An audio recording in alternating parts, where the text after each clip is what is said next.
Hello everyone! I'm Vanessa Mintali, your salesperson today. Good news guys, meron po tayong bagong project which is dito po sa Barangay Pangin, Amadeo, Cavite. Kung makikita niyo po ang road na to ay along East West Road. Ito po ay going to Alfonso, Silang, Manila. Then ito pong road na to going to Indang or Cavite. Ngayon po ipapakita ko sa inyo yung bagong-bago namin project. Ito po ang magiging main entrance. 20 meters wide po siya. So ngayon po hindi po muna natin siya mapapasok dahil ongoing pa lang po ang ating development. So ngayon po ay selling price pa lang po tayo kung sino po mag-avail. 200 per meter po ang minimum po natin dito.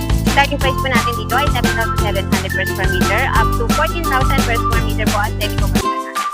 Then, as you can see po, marami po nag-video today.